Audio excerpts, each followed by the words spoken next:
ምዕራፍ 13 ናባኻትኩም ዝመጽእ ዘለኹ እዚ ሳልሳይ እግረ እዩ ነገር ዚኦውን ብኽልተ ወይ ብሰለስተ ምስክር እዩ ኣብ ካልኣይ እግረይ ምሳኻትኩም ኣብ ዝነበሩ ኩሉ ኣሰሚዐሎም ከም ዝነበርኩ ሕጂውን ኣብ ርሑቕ ኮይነ ነቶም ዝሓትኡን ነቶም ካልኦትን እሰምዓሎም ኣለኹ ኣብ መምጽአይ ንሓደ እኳ ኣይክርህርሃሉን እየ እቲ እትደልይዎ መረድኢ ማለት ክርስቶስ ኣባይ ሓዲሩ ከም ዝዛረብ ክትፈልጡ ኢኹም ክርስቶስ ኣብ መንጎኹም ብሓይሊ እምበር ብድኻም ኣይክግለጽን እዩ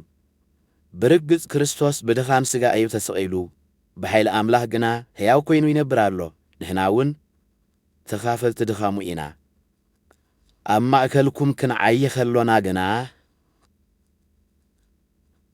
ብሓይሊ ኣምላኽ ሕያዋን ኮይንና ክንነብር ኢና ኣብ እምነት ምህላውኩምን ዘይምህላውኩምን ምእንቲ ክትርድኡ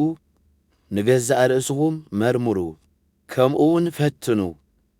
ጨሪስኩም ኣብ ምርመራ ወዲቕኩም እንተዘይኮንኩምሲ ክርስቶስ ኣባኻትኩም ከም ዘሎ ከተስተውዕሉ ኢኹም ንሕና ግና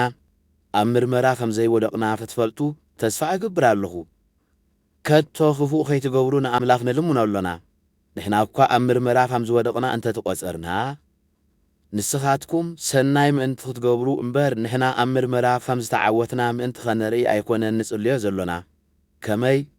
ንሕና ንሓቂ ዝድግፍ እምበር ንሓቂ ዝጻረር ገለ እኳ ክንገብር ኣይንኽእልን ኢና ከምኡውን ንሕና ደኺምና ንስኻትኩም እንተበርታዕኩም ኢና እንሕጐስ ጸሎትና እውን ንስኻትኩም ፍጹማን ምእንቲ ክትኮኑ እዩ ምእንቲ እዚ በቲ ጐይታ ክኸፍርሰሉ ዘይኮነስ ክሃንጸሉ ዝሃበኒ ስልጣን